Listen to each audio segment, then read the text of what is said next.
Profissional de múltiplos talentos, o arquiteto e artista plástico Wilson Pinto queria refletir o céu na terra através de um grande espelho d'água. Nós registramos o passo a passo do projeto e agora o arquiteto conta em detalhes para você.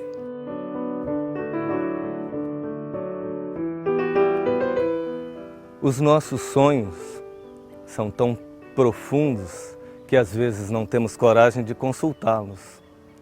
A poetisa Cora Coralina, aos 86 anos, ela escreveu que na escalada da montanha da vida, ela foi removendo pedras e plantando flores.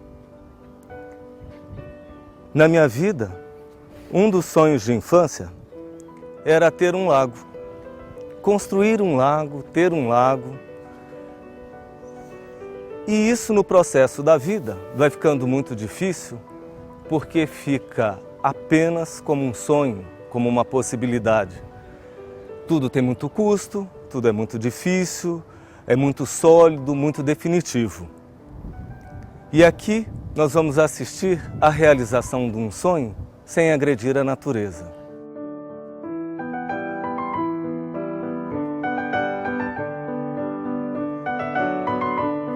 Ao construir um espelho d'água, a primeira dúvida que vem é o que é um espelho d'água? Por que fazer um espelho d'água? A intenção primeira é ter o céu na terra, refletir o céu de uma forma suave, que ao invés de olharmos para as nuvens, olhamos para o chão para assistir o céu. E dali todo o benefício que pode ter. O benefício da beleza dos peixes, das plantas aquáticas, da suavidade que um espelho d'água traz para um ambiente. Ele vai refletir todo o cenário em volta, as estrelas, a lua, e isso nós vamos assistir nessa matéria, o desenvolvimento de um lago de uma forma bem simples, bem fácil. Para construí-lo, foram necessários apenas 3 materiais básicos.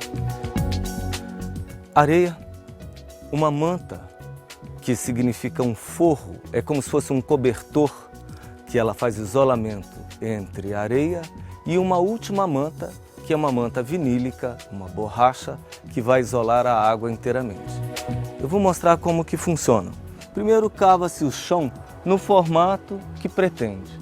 E depois desse formato é feita uma camada de areia. Areia fina, que é colocada sobre o solo natural, que vai recobrir todo o processo. Recobrindo com areia, é colocada a tal manta, que no mercado chama-se bidim, e ela vem cobrindo toda a região. E o que cobre finalmente é essa manta butílica. Ela tem a capacidade, a elasticidade de 400 vezes o tamanho dela. Então, o que acontece? Colocada a manta no lago, simplesmente pode ser feito agora o processo de decoração. Novamente areia, plantas aquáticas e aí a última camada com a água e finalmente o que você pretender de adereços em volta, bancos, a iluminação, todo o complemento para um espelho d'água que nós vamos assistir a seguir. O interessante é que nessa segunda fase em que a água entrou, é possível perceber que o formato do lago poderia ser diferente, poderia receber acréscimos. E esse acréscimo será possível fazer sem mexer, sem tirar a água do lago, simplesmente voltando a lona, levantando a lona, voltando a cavar nas posições e ganhando toda a extensão ainda disponível que ela tem. As pessoas me perguntam qual a necessidade de fazer um espelho d'água. A dificuldade de dizer que é por pura poesia. Tem um jovem poeta mineiro que escreveu assim: eu gosto, eu preciso, eu necessito muito de pão, de circo e de você. De pão por pura fome, de circo por puro divertimento e de você por nenhuma necessidade. Quando aprendemos a gostar de algo sem nenhuma necessidade, é que vem do coração. É assim que esse lago vem para a minha vida.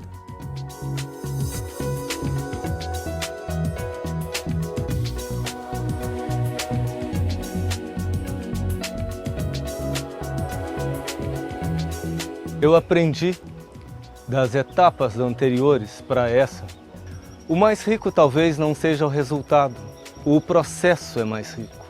Fazer, desfrutar, ver a primavera, ver o começo do verão. E hoje nós vamos ver isso. O processo de fazer um espelho d'água como esse foi um exercício muito grande de técnicas que nem quem fornece a manta para execução tinha domínio. Por exemplo, o poder de atração do lago aos insetos, aos animais, aos pássaros foi impressionante, as crianças. Então, a necessidade de arrematar essas bordas do lago de uma forma que não machucasse as pessoas, que elas pudessem usar o lago, se escorregassem e não caíssem com a cabeça numa pedra, numa superfície dura, difícil. A solução de deixar a borda desse lago suave é a cola e a goma. É uma mistura de duas substâncias fazendo uma espuma expandida. E ela dá resistência, misturada com o próprio solo do local, ela integra com a natureza, com qualquer tipo de escora, e as pessoas podem cair naquilo que não machucam de forma alguma.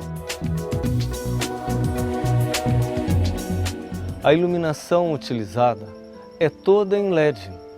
Então, quando esses elementos que estarão flutuantes, eles pairam sobre a água, era necessário que a luz batesse neles e eles devolvessem a imagem com precisão para o lago.